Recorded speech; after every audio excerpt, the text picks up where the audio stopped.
Salve, galera! Começa agora mais um episódio da série Surf TV no Circuito Mundial, dessa vez com um formato um pouco diferente, né? Já adianto que o Salvador Lamas não vai estar com a gente nesse episódio, mas ele é parte integrante do Surf TV no Circuito Mundial, né? Você já sabe, já há muito tempo. Mas esse formato aqui é um pouco diferente, porque a gente vai conversar com um cara que está lá em Maui, isso mesmo, lá no Havaí, que é o Pedro Robalinho. Já vou chamá-lo aqui. Fala, Robalinho! Tudo bem? Bom dia aí para você, né? Bom dia, isso aí, 6h pouquinho da manhã aqui, prazer estar participando com vocês, vamos nessa. Maneiro, a gente está no início de tarde aqui no Brasil, mas o Robalinho é um técnico de surf, já faz esse trabalho há muitos anos, já treinou, nossa, dezenas de surfistas brasileiros, inclusive no CT, Pedro Henrique, por exemplo, tá no Havaí, lá em Maui, desde 2016, e, pô, tá botando o nome do Brasil bonito lá nesse trabalho de coach, né, de técnico, tá agora com o Mike Alani DeVolt, que é o quarto no Challenge, tá com a Summer Macedo também, que compete pelo Brasil, né, e tá com o Ian Gentil e com o Cody Young também, além da garotada da nova geração, inclusive você já tem títulos nacionais, não é isso? Isso aí, bacana, desde 2016 aqui, vim em junho de 2016 e aos poucos fui desenvolvendo meu trabalho aqui, né, tipo, reinventando minha carreira com a molecada amadora da região aqui, da ilha de Maui, e os resultados foram pintando. Em 2017 já tive um atleta que foi campeão nacional, o Cole Alves, né, assim, são etapas assim muito disputadas, que acontecem na Califórnia. E recentemente o Kai Nelson já conseguiu 2 títulos nacionais, e fora vários finalistas. Assim, a molecada daqui é muito talentosa, a gente tem condições de treino maravilhosas aqui também. Então, assim, Que está sendo uma maneiro, experiência cara. boa até atingir essa molecada mais casca grossa, né, os profissionais. E essa equipe está firme e forte, 4 havaianos.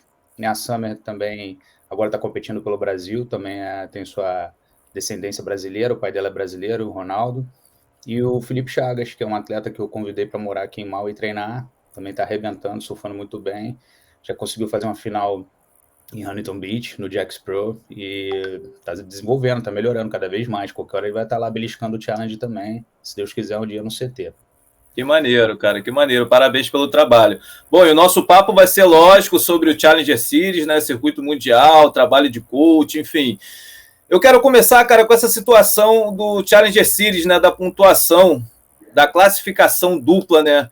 Porque antigamente o cara que se classificava pelo CT e corria o QS e conseguia ficar ali entre os classificados, essa vaga ficava para o mesmo atleta do QS, né? Que ficava ali para baixo do ranking. Agora essa história mudou, né? Queria que você contasse para a gente essa diferença e o que está rolando nos bastidores, né? É isso aí, cara. Essa acho que foi uma mudança de regra, uma das coisas, uma das heranças aí ruins desse processo de pandemia, que gerou tantos cancelamentos e essa dificuldade toda aí de adaptação que a WSL está passando. Várias mudanças ocorreram, e eu achei que essa daí foi o ponto principal, que todos os atletas, coaches, a galera envolvida ali com a competição diretamente estão reclamando e tentando, através de uma petição, através de um abaixo-assinado, reivindicar que isso mude, né? Porque antigamente você tinha claramente, todas as vezes que havia no final do ranking, na época do Qualifying Series, né, do QS, quando você tinha uma dupla qualificação, essa vaga automaticamente ia para o próximo da lista que estivesse de fora, né? No caso, agora são 12 classificados no Challenge Series para o CT do ano seguinte. Então, assim, a vaga, teoricamente, teria que ir direto para o 13º e assim por diante, 14º, 15º, e essa nova regra da WSL faz um uso diferente dessa vaga. Eles querem ter direito de botar qualquer wildcard que eles queiram colocar, pode ser injury, pode ser um legend, alguém que está ali de fora, mas que eles consideram que é importante para o Tour. Eu entendo a visão da WSL de querer ter no circuito os melhores atletas, os melhores surfistas, mas ela não está respeitando dessa maneira o critério esportivo e está prejudicando quem está ali ralando no Challenge Series, que é um circuito tão difícil, né, que assim, acho que tem que ser respeitada a galera que está ali. 12 vagas, tem que ser 12 vagas para quem está no Challenge Series. Se não for, isso tem que estar colocado de uma outra maneira, não dessa, né? Você viu também o reality show lá, o BBB da WSL, né? O apelido que a gente botou, porque classificando também 2 atletas para pelo menos 3 etapas do CT do ano que vem. Então, assim, acho que esse tipo de coisa fere o critério esportivo do nosso esporte, isso aí não é legal para o esporte. Pode ser, de repente, bom para o business da WSL, não me cabe questionar isso, mas eu estou preocupado com o critério esportivo. Eu sou um coach, sou um treinador, e os atletas não querem saber disso, eles querem saber que eles vão lutar, vão conseguir lá ficar entre os 12 do circuito mundial Challenge Series e vão conseguir a vaga do WCT do ano seguinte. Esse que é o ponto. Pois é, né? Até classificação dupla, a gente já tem uma, né? Porque o Canoa está liderando com muitos pontos no ranking, já estaria classificado pelo QS, mas ele foi o 9º, se eu não me engano, do CT, né? Já tem vaga garantida no CT, então a WSL já tem uma vaga na mão. E o Ezequiel Law, que correu pelo QS, também já está classificado pelo QS, só que ele ganhou esse reality show, né? Como é que será que eles vão fazer com essa vaga do Ezequiel Law? Exatamente, aí ficou aquela brincadeira assim, e aí vai ter um wildcard vindo do Ultimate Surfer do programa, lá, né? Pois é. Dos caras, entendeu? Então, assim, o que eles vão fazer com essa dupla qualificação? Claro que nesse caso aí é óbvio que o Ezequiel Law vai usar a vaga do Challenge Series, merecida, conquistada na luta ali, na raça e na sua capacidade de passar baterias, que acho que é isso que conta, é isso que realmente determina quem é o surfista que está melhor ou não no ranking para se classificar para o próximo ano. E tem a Tia Blanco, né, que também conseguiu a vaga por esse mesmo programa, né? Por esse programa. E tá lá, essa menina não vai se classificar entre as 6, provavelmente, e ela vai ter vaga em pelo menos 3 etapas. Então são coisas a serem discutidas e os surfistas estão unidos e organizados para reivindicar melhores condições no geral, no Challenge Series, melhor premiação, né? Essa questão é a principal dos top 12 dessa questão do Double Qualifier. Esse abaixo-assinado, né? Levanta isso daí, mas tem outros temas, né? Tem outros temas também. E, enfim, a gente quer melhores condições em geral, cara. Às vezes até a destinação correta da verba. Se o evento tem, às vezes, 1 milhão para gastar, como é que só 100 mil vai para os atletas, entendeu? Um exemplo bem claro disso é a baixa da premiação, que depois da pandemia reduziu pelo menos 30%. Né? Então, assim, tem muitos detalhes aí para serem discutidos. Né? A gente usa o argumento que o Morgan Siblich, ele foi o próximo da lista e foi qualificado. Usado o critério anterior, que ignorava essa questão de wildcard para essas vagas de dupla qualificação. E chegou nos top 5. Então, assim, participou da WSL Finals, pois é. Exatamente. Então, assim, por que quebrar isso? Né? Você tem que dar chance para quem está realmente disputando ali. E se os atletas isso é uma outra polêmica, porque agora os circuitos são separados, né? Você tem praticamente 3 divisões, os regionais, o Challenge Series e o CT, e fica claro ali que você vai classificar para o CT através do Challenge Series. Então, o próximo da lista tem que ser o cara que vai entrar. É fundamental que isso aconteça, para que seja respeitado esse critério esportivo. Show de bola. Agora, como é que está a adesão da galera? Tem surfistas do mundo todo? Geralmente está mais aí na galera do Havaí ou Estados Unidos no todo? Isso aí é uma boa pergunta, cara, importantíssimo. Acho que a adesão está altíssima. Eu não tenho agora o percentual de adesão dos atletas assim, de cara para te responder, mas eu tenho pelo menos uma lista de 130 atletas que a gente conseguiu recolher. Caramba, eu ajudei nessa elaboração, incluindo atletas do WCT que fizeram questão de participar, né, como Medina, Felipe Toledo, Iago Dora, Tatiana Wesson-Webb. Vários atletas do CT também consideram que isso é legal. Né, o que eu queria falar também é que há uma polêmica em relação aos atletas do CT participarem do Challenge Series, já que os circuitos são separados agora e não ocorrem simultaneamente, né, durante o ano. Você tem, no ano que vem, por exemplo, a partir da 5ª etapa no WCT vai haver um corte, só os top 20 vão continuar para o restante do ano, e todos esses outros que caíram para o Challenge Series vão, na mesma temporada, ter a chance de se reclassificar. Então, é uma coisa diferente. O que a gente pode discutir também muitas pessoas pensam que os atletas do CT não deveriam disputar o Challenge Series, aqueles que já estão classificados. Eu não tenho a mesma visão. Acho que, inclusive na regra da WSL, se você for procurar no livro de regras, eles teriam que participar, cada atleta do WCT teria que participar de pelo menos um Challenge Series durante o ano. Acho que isso, em termos até de desenvolvimento do esporte, os atletas que estão subindo na carreira no Challenge Series já enfrentarem alguns atletas do WCT durante o processo, acho que isso é até rico. Isso valeu para essa temporada diferente?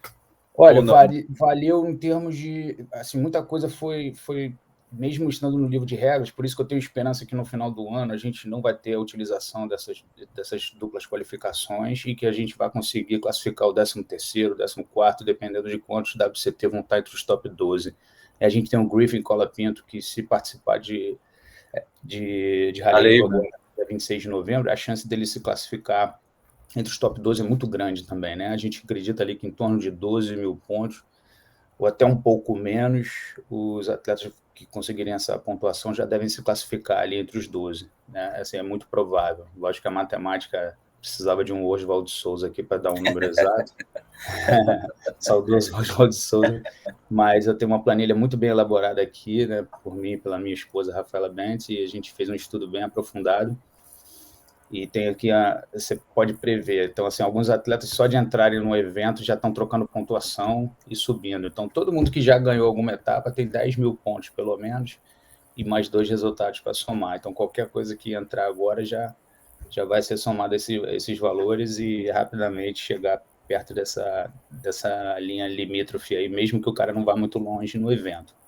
Lembrando que Rally IVA mudou o formato, a única etapa do ano que você tem um formato de baterias de 4 homens, né, ou 4 até mulheres, a final, né? Até o final, né? Não tem mais ali a partir das oitavas de final do round de 16, não tem mais bateria homem a homem.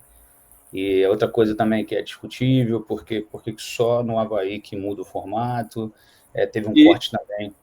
Isso dificulta, né, para quem está precisando de pontos, na verdade, né? Quem precisa trocar uma pontuação mais alta tem mais dificuldade nesse caso, não é? Olha, assim, pode ser que sim, pode ser que não. É uma coisa um pouco complexa de analisar, porque você percebe que os atletas, eles... Deixa eu até te passar aqui com exatidão. O atleta que perder de cara, ele fica com a 65ª posição. Isso lá no Havaí, né, Rally IVA? No Havaí, isso, nessa mudança. Então, por exemplo, o cara que já chega ali nas oitavas, que é o round de 32, ele vai somar 1.800 pontos em 25º e 2.200. Então, a mesma posição, esse é um dado importante, a mesma posição 17º, que normalmente na bateria, que seria um round de 24 nos outros eventos anteriores a Rally IVA, isso faria o cara somar 2.000 pontos. A pessoa somaria 2.000 pontos. E já em Rally IVA vai ser 2.200. Assim, é difícil dizer o que é mais fácil, o que é mais difícil. Entendi. Então, assim, por isso que eu não quero cravar assim, é mais fácil, é mais difícil. Mas, por exemplo, um 13º, que não existe essa posição, no caso, quando você tem baterias do round 16 homem a homem, quem perde ali fica em nono. No nono lugar, nesse caso de Rally IVA, vai fazer 3.600 pontos. 100 pontos a mais, né, do que no outro caso. Entendi. Assim, tem algumas diferenças aí, mas a questão é, você treina para correr baterias homem a homem também. Chega na última que vai decidir, que é em Rally IVA, já no Havaí, com pressão de ser a última etapa do ano. E aí você vai ter que surfar só baterias de 4 atletas. Pode ser bom, pode ser ruim, depende da adaptação do atleta. E acho que esse é o ponto do Challenge Series. É um circuito de quem é mais capaz de se adaptar a mudanças rápidas, coisas que acontecem, mudanças de maré incríveis, o campeonato não para, são 150 atletas para disputar, né, masculino e feminino juntos, assim. Então, assim, os diretores de prova têm muito medo de parar a competição, às vezes param num momento ruim, aí como na França teve que ter 2 palanques, apenas 3 juízes te julgando. Então, assim, são muitas adaptações, a coisa é muito acelerada, você tem que estar muito ligado, não pode se distanciar muito da praia, tem que estar o tempo todo focadão. É luta, por isso que a gente não quer aceitar essa regra dos top 12 aí, acabarem perdendo vagas para os atletas do que se requalificarem tanto pelo CT e pelo Challenge Series ao mesmo tempo.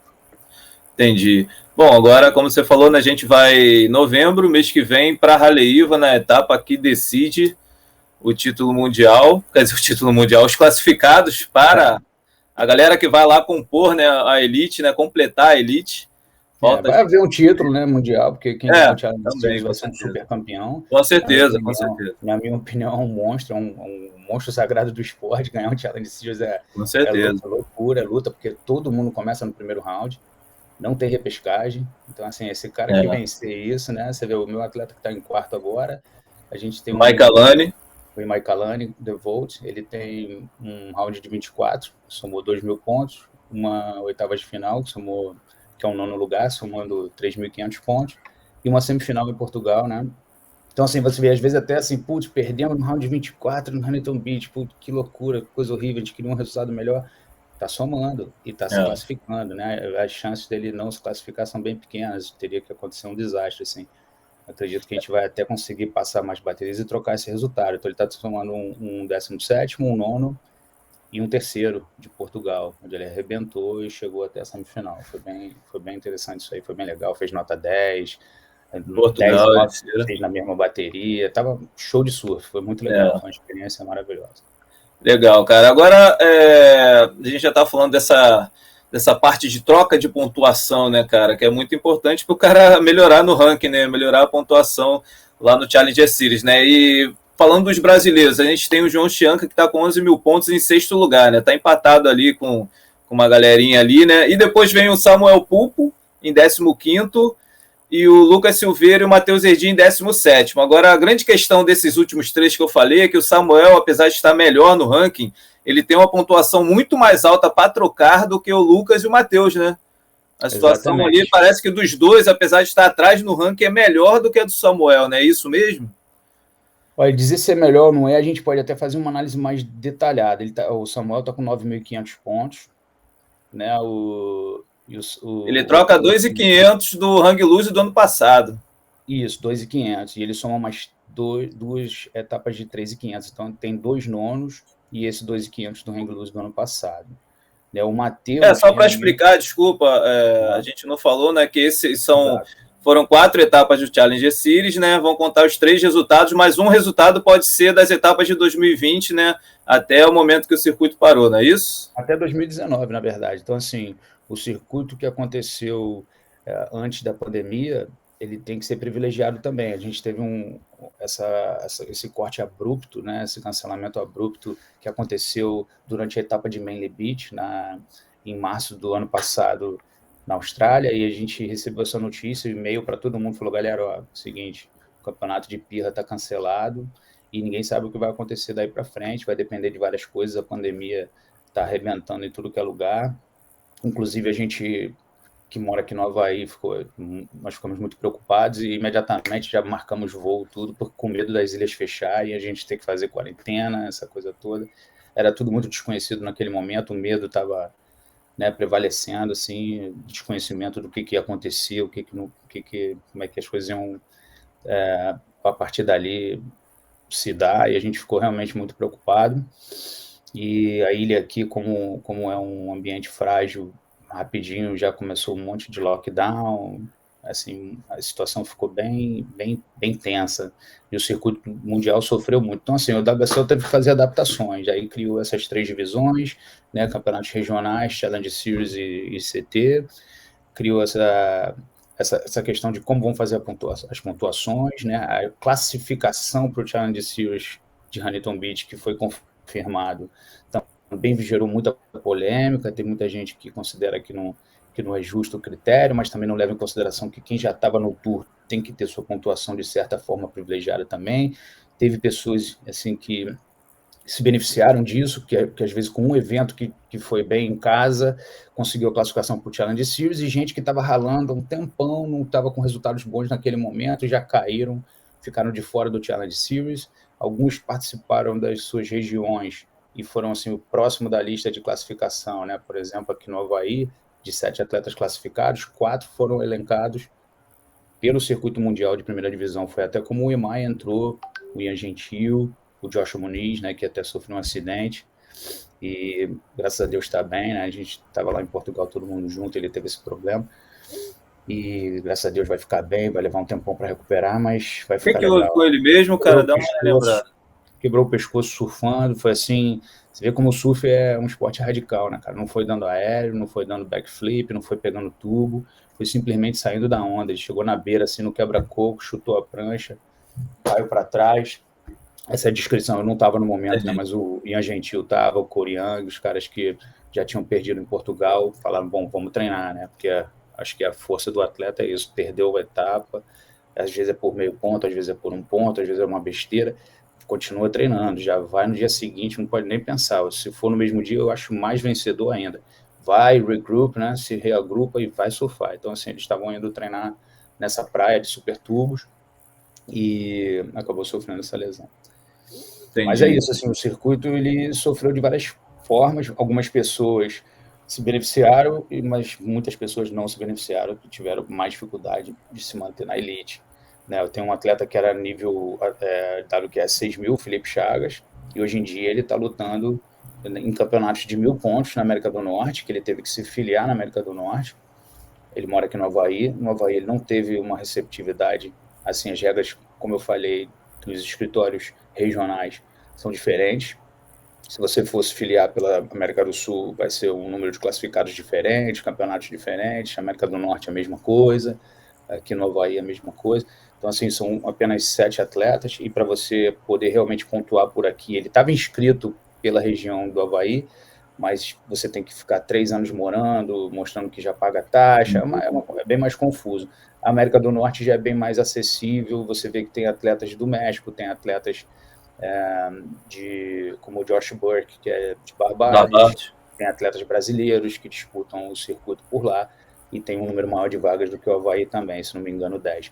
Então, assim, cada região, cada escritório regional teve que se organizar e criar sua forma mais justa, porque, por exemplo, a gente estava na Austrália, em Manly Beach, e tinha etapa rolando aqui, etapas pequenas rolando aqui em Oahu e também no Tahiti. Então, assim, não faz o menor sentido você só privilegiar quem estava em casa e quem já estava no nível de Challenge Series, que na época era junto com o QS, né, não era um circuito à parte, como é hoje, em 3 divisões, você não privilegiar aquele cara que já estava naquele nível superior.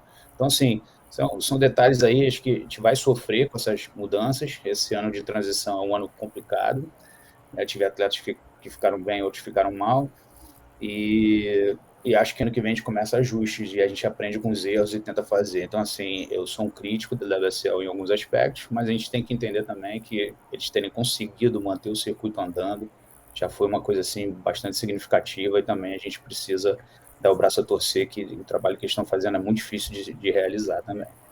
Com certeza, cara, botar esse circuito na rua esse ano aí, cara, porque quando começou lá na Austrália, né, cara, o bicho ainda tava pegando, né, a Austrália tava meio calma naquele momento, mas depois daquilo, ao longo do ano até agora, eles tiveram problemas mais tensos, que poderiam ter acontecido naquela hora, né.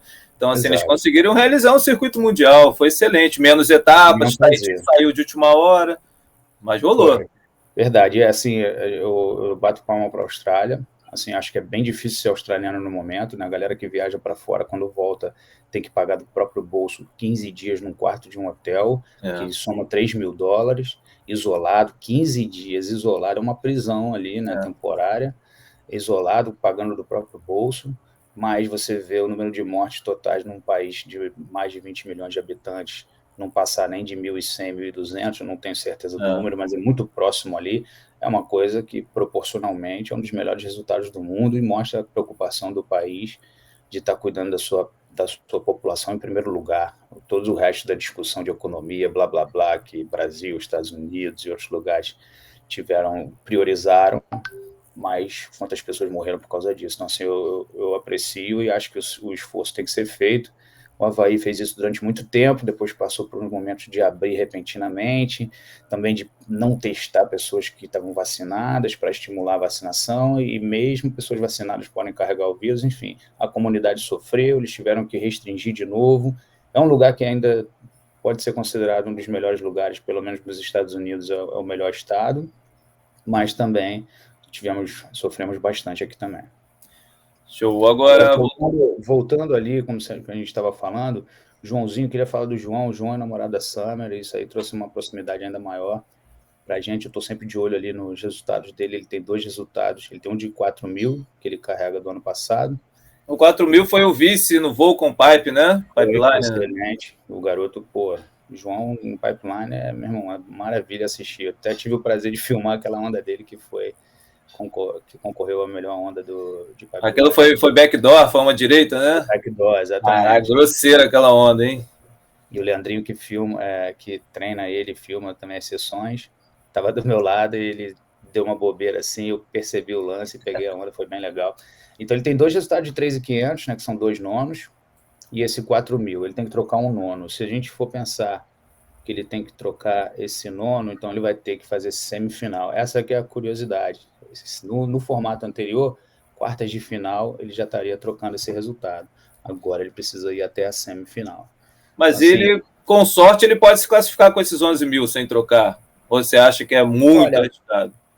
É arriscado, é arriscado. Poder pode, mas é bem arriscado. Acho que para ele ter que botar essa meta de chegar na semifinal, até porque...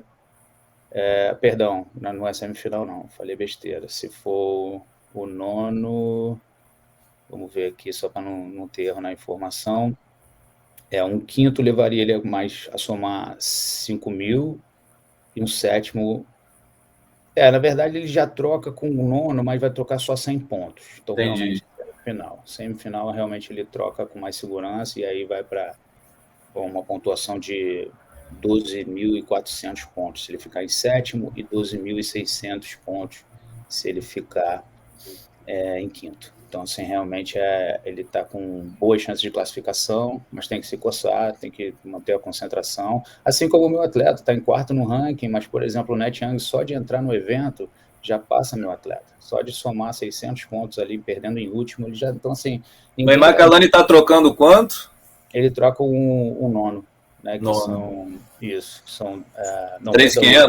17º. O nono é o mínimo que a gente tem que fazer para trocar, né? Ou, nesse caso, baterias de 4 atletas, um 13º, que é muito próximo da pontuação do nono, né? O nono soma, nesse caso, 3.600 e o 13º já soma 3.400. Então, se ele chegar nas quartas, pelo menos, que de bateria de 4 atletas, ele já pula para 13.400 pontos. Então, realmente faz uma diferença muito grande para ele. Praticamente, chegar nas quartas já vai significar a classificação. Claro que acredito que assim, as possibilidades mesmo dele despencar, mesmo não passando nenhuma bateria, 8 caras teriam que passar ele. Essa combinação de resultados para 8 pessoas passarem é muito difícil. Então, assim, logo após o primeiro round, onde metade já vai ser eliminado, a gente já vai ter essa informação, possivelmente já vai ser impossível de 8 pessoas passarem o Imai Kalani, entendeu? Então, assim, eu tenho mais um atleta que, se ganhar o campeonato, também pode lutar por classificação, que é o Ian Gentil, e você vê como isso pode acontecer. Você tinha o atleta que ganhou a última etapa, Conor O'Leary, né, subiu 94 posições, né, porque não tinha resultado nenhum. Então, assim, é um circuito... O Michel também, né, subiu, pegou o elevador. Exatamente, rapidamente, né? A gente estava falando do Matheus tem uma chance boa de classificação, está trocando o resultado de 750, ou seja, passou uma bateria, ele já vai estar subindo no ranking, mas ele também precisa de mais resultado ali, pelo menos... Ele já fez final lá, né? Foi vice, né? Já foi vice, né? E o pessoal falava que ele ganhava, né? Eu nem estava na parada nesse dia, mas foi tipo a despedida do Joe Parkinson, mais ou menos. Então, você sabe como é. Lucas Silveira, que é uma surpresa muito boa, garoto muito bom, surfista de alto nível. E o Lucas, né, cara, ele deu uma largada muito boa em Huntington, né? E deu uma dura muito forte no canoa, naquela bateria que ninguém estava levando muita fé nele, poucos, né, acreditavam que ele pudesse endurecer a briga, e deu uma dura, cara, bizarra ali no japonês, quase venceu. Exato. O Luquinhas é muito concentrado, cara. Ele é um atleta nota 10. Acho que é porque a gente, quando olha para ele, ele tem um surf muito sólido, né? Então acho que a gente imagina, é lógico, se você pensar em Haleiwa e Huntington Beach aí no circuito, você vai olhar para o Luquinhas, ele vai fazer resultado em Haleiwa e vai ter mais dificuldade em Huntington Beach, né? Espero que ele faça também em Haleiwa, né? Mas é que a gente geralmente pensa ele numa onda de respeito, né, cara? Sim, é a característica dele, foi onde ele foi campeão mundial, com altas ondas, em Ericeira, né, essa coisa toda. Assim, se ele chegar pelo menos em 13º, ele já chega a 12.050 pontos, vai estar brigando pau a pau ali, se ele chegar nas quartas de final. Menos que isso, não acredito que seja suficiente. 10.800 pontos ali em 17º, oitavas de final, acredito que não seja suficiente. Mas isso, assim, ele vai ficar na linha do classificar ou não. Então, assim, se ele quiser realmente botar na mente dele assim, qual é o objetivo mínimo, eu colocaria quartas de final para ele. Agora, Samuel tem dois resultados de 3.500, mais o de 2.500 do ano passado, e ele para chegar a 12.000, essa barreira dos 12.000 ali, 12.100, que é onde eu tô te falando, meu atleta tá ali e eu ainda tô ligado para ver se já é garantia ou não. Então ele, pelo menos, no caso dele, é como você falou, no caso dele é puxado, tem que passar das quartas, tem que chegar na semi, né? Se ele ficar em sétimo, ele chegaria a 11.900, e se ele chegar em quinto, ele chegaria a 12.100 pontos. Então, assim, também está na briga, mas semifinal para ele seria algo assim como objetivo. Vai ser pauleira, cara. Queria te perguntar o seguinte, você que acompanhou esses campeonatos todos lá na praia, né, com os atletas, viu muita coisa, o que mais que te chamou a atenção no geral, assim? De repente surgiu... No feminino tem muita menina nova, né, cara, fazendo estrago, né, cara? No masculino, que você viu alguma... Porra, tá surgindo fulano, ciclano... Que mesmo não tendo conseguido resultado, né, expressivo, mas de repente já mostrou... Deu um cartão de visitas ali. Olha, assim, novidade mesmo, assim, aos meus olhos, tem o Jackson Baker, que surfa muito bem, que bateu a gente na semifinal, inclusive em Ericeira. Achei esse muito... Galera, num nível de surf muito normal. Não achei ninguém, não vi nenhum Medina no mar, não vi nenhum... Assim, puxando para o meu lado mesmo, o surf que eu mais gosto dessa galera do stop é justamente do cara que eu treino, que é o Michael DeVolt. Assim, é um estilo mais arrojado, que mistura power e flare, né? Assim, a variedade de surf muito legal. Inclusive, é curioso, mas ele ainda nem usou as armas dele de aéreo, que são muito fortes, e a gente não precisou nessas etapas, não foi o foco da gente usar, assim, as etapas não pediram muito isso, você vê que poucas etapas a gente teve aéreos fazendo muita diferença, acho que quem usou essa... Sensacional. Ô, Romaninho, desculpa, cara, deu uma travada meio louca aqui. Vamos voltar no Imai Kalani ali, cara, que você estava falando nele. Vamos lá. Falando assim das novidades do Tour, eu vi alguns caras importantes, né, mas ninguém assim que me chamou tanto a atenção a ponto de eu falar, pô, esse cara é um novo Medina, ou esse cara é um Felipe Toledo, um Ítalo, né, um John, alguma coisa assim.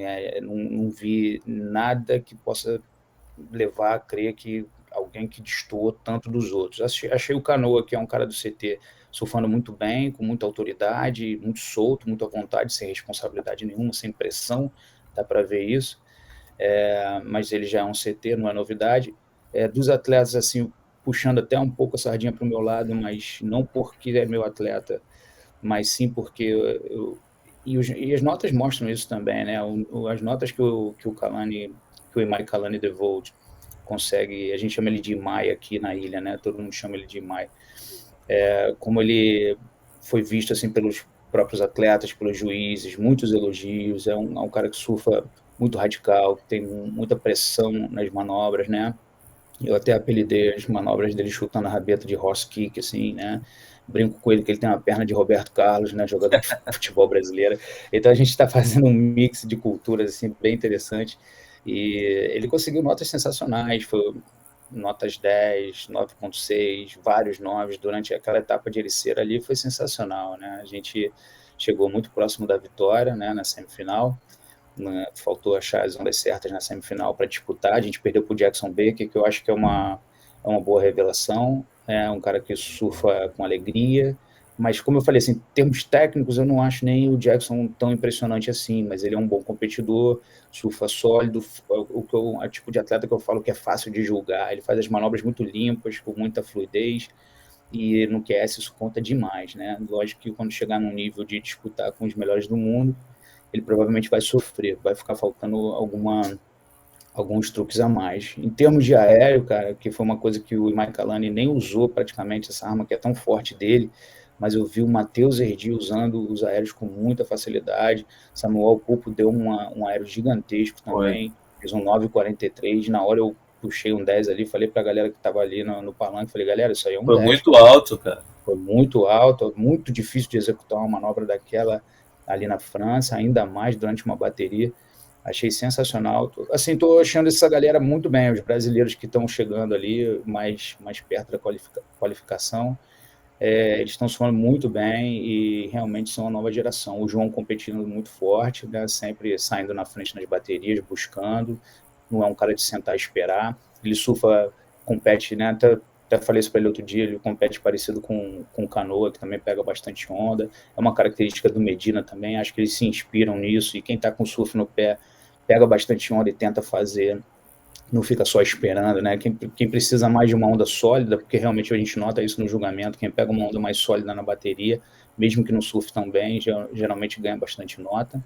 É mais o estilo do Lucas competir, Lucas Silveira, ele espera aquelas ondas da série e faz o surf dele com muita solidez. Pô, agora ele pegou uma, né? Mas também o Matheus tinha dado uma complicada para ele, né? Na bateria, né? Esperou demais, mas é aquilo, você vai competir contra o Matheus, você não tem os aéreos que o Matheus tem, tem que pegar... Você vai ter que esperar uma onda melhor que a dele e fazer 2 manobras sólidas. Quem fez isso não precisou nem esperar muito. Teve a sorte de, no começo da bateria, já pegar. Foi o Michel Bourez, na semifinal. Pegou 2 e depois parou também, né? Depois o mar parou.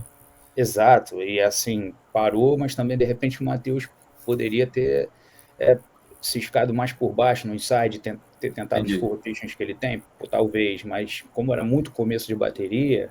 Por isso que cada competição, cada bateria se desenha de uma maneira, né? De repente ele falou, não vou me desesperar, vou esperar que vai chegar a minha onda, eu vou fazer. Ele deve ter pensado isso, né? Não, pois é, eu lembro, cara, que acho que faltavam 19 minutos e ele olhou no relógio. Aí deve ter pensado, bom, ainda tem um certo tempo, né? E não conseguiu, né? Bizarro. A gente não pode ignorar, né, cara? Em termos de Brasil, não pode ignorar o Alejo Muniz, o Thiago Camarão. O Alejo já fez final também, Raleiva, né? 4º lugar em 2012, se eu não me engano. Então, assim, esses caras ainda têm muita experiência e não vejo dificuldade nenhuma para um cara desse conseguir se concentrar e fazer o resultado na última bateria, não, cara. Esses caras são muito feras. Né, aqui, pelas minhas contas aqui, se ele fizer um 5º lugar, ele vai para 11.800 pontos, o Alejo Muniz. E se ele... possível, total. Totalmente possível. E se ele fizer a final, aí sim fica bonito para ele. Né? Ele está praticamente precisando de uma final para garantir. Já o Camarão também está numa situação muito semelhante, mas um 5º lugar já joga ele para 12.100 pontos. Então, assim, o Camarão, talvez o 5º lugar já seja suficiente. E para o Alejo, o 5º lugar vai ficar bem arriscado, em seus 11.800 pontos. Mas também pode ser que classifique, né? Até um 7º dá 11.600, vai ficar muito no limite. Para garantir, eu jogaria mais para cima um pouquinho. Embora, como eu falei, a matemática aqui, Oswaldo Souza, né? A gente só vai saber no dia lá. Tanto que ninguém foi até agora anunciado como já classificado. Na minha opinião... só certeza, o Ezequiel, né? Ezequiel foi só tirando ele. Falaram, né? Isso faz sentido, porque 14.200 pontos realmente já ficou impossível de passar. O Canoa com 15.500, Jake Marshall com 12.500, também, na minha opinião, está dentro. E o Mike Alane com 12.000, não quero contar a vitória, né? Cantar a vitória antes da hora. Net Young está com 11.900, mas já entra trocando, então já está no mínimo com 12.100. Conor Larry está somando aí 11.000, né? 650 e 350, então ele troca 350. Pois é, cara, que loucura, né? Ele contra o Michel, eles tiveram resultados fracos, né, nas 2 primeiras etapas do Challenger, né? E agora arrebentaram, então ficaram muito bem na fita, né? Porque vão trocar, de certa forma, ali a pontuação. Pois é. Mas, por exemplo, o Conor Larry, pelos meus cálculos aqui, se passar uma bateria, ele já fica numa situação de 12.000. Caramba! Aí. Confirmar aqui, ele passando uma bateria, ele já praticamente está dentro. Ó. Agora, o Ezequiel venceu em Portugal e perdeu de cara na França, né? Muito louco isso. Né? Na verdade, isso. Se ele passar uma bateria,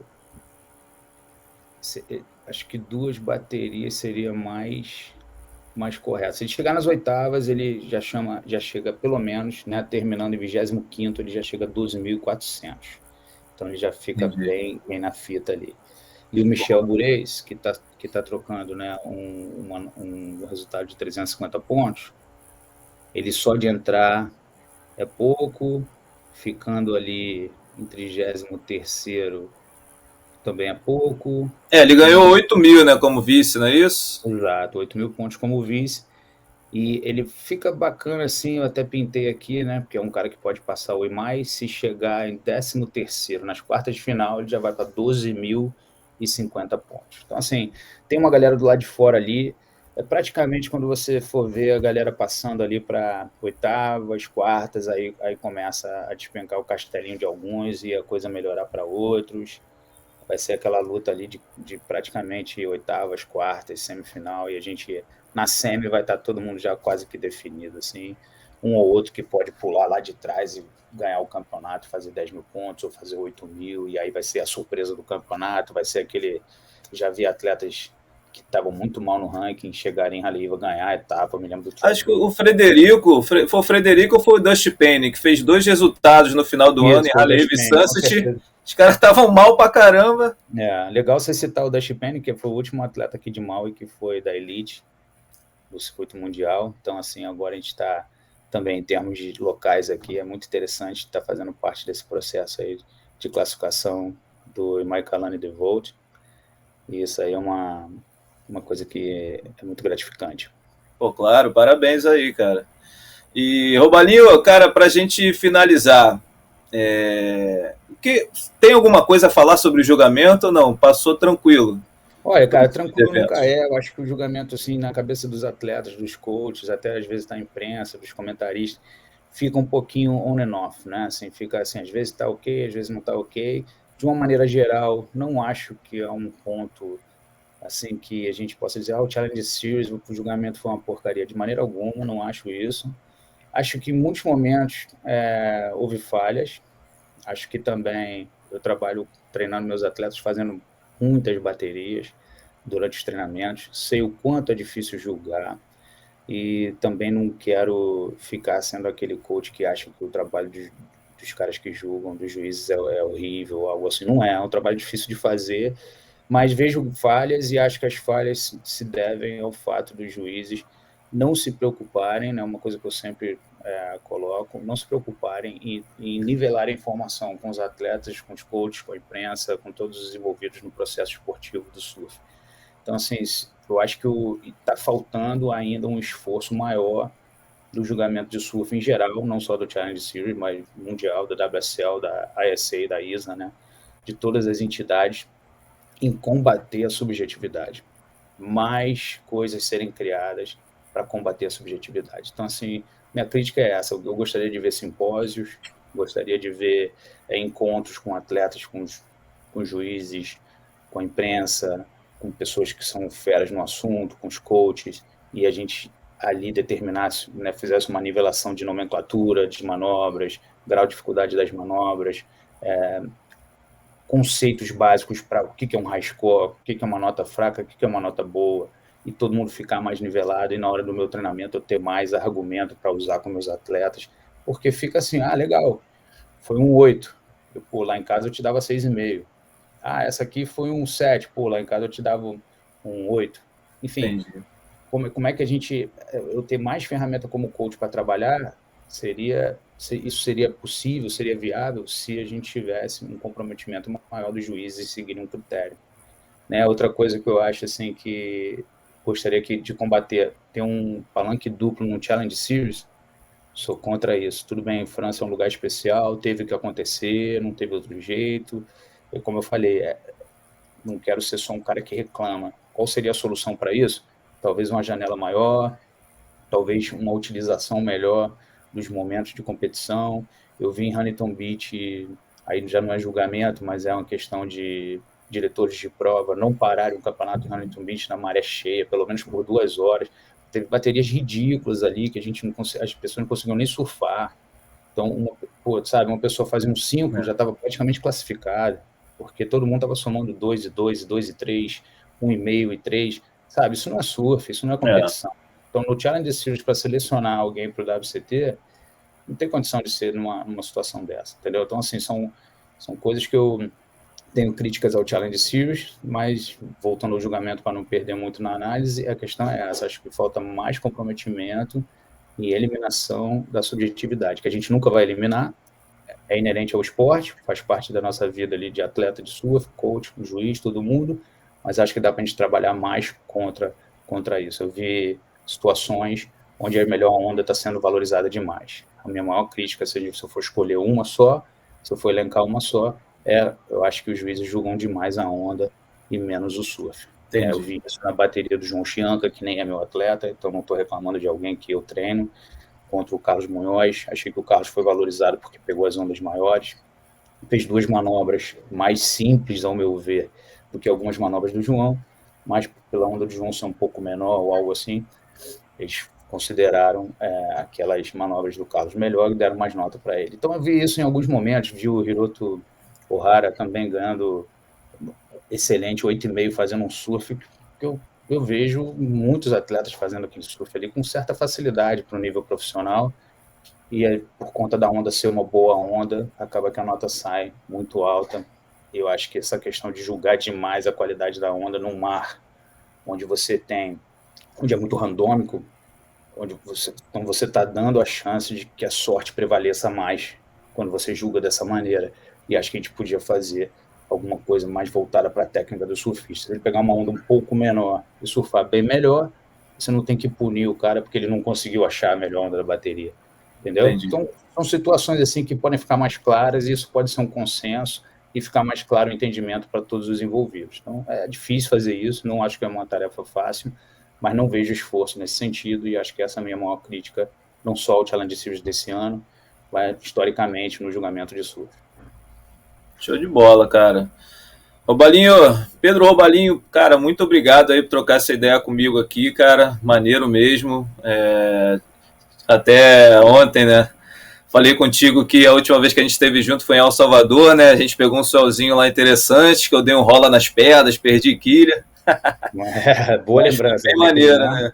Aquele mar tava maravilhoso. Que ano foi aquilo ali, cara? Eu nem me lembro mais. Foi 2015, cara. 2015, né? Antes de mudar pra cá, exatamente. Foi bom que mudou a base, né? Me lembrou um pouco de Honolulu, assim, que o mar tava bem grande, né? Uns 8 pezinhos ali, por ali, né? Tinha, cara. 10, aí. Se for Hawaii, é 6 pés. Se for Brasília, é 10 a 12. Por aí. Por aí. Estava perfeito, sem crowd, muito legal. Adoro El Salvador, né? E um abração pro Vaqueiro aí, para toda a galera lá de El Salvador. Aquele lugar especial, e aquele dia foi mágico, tá na minha memória. Eu consegui até umas fotos, Salvador fez umas fotos, tava de noite ainda quando eu entrei no mar, né? Tava bem escuro ainda. Ia ter uma foto dando um cavadão numa série assim linda. E eu todo respeitoso assim, tinham 2 locais assim, aí eu dei uma remadinha, os caras remaram e não foram, eu falei, epa. Aí aconteceu de novo, eu remei assim um pouquinho, os caras não foram, eu falei, ih, meu irmão, a próxima eu vou. A próxima é.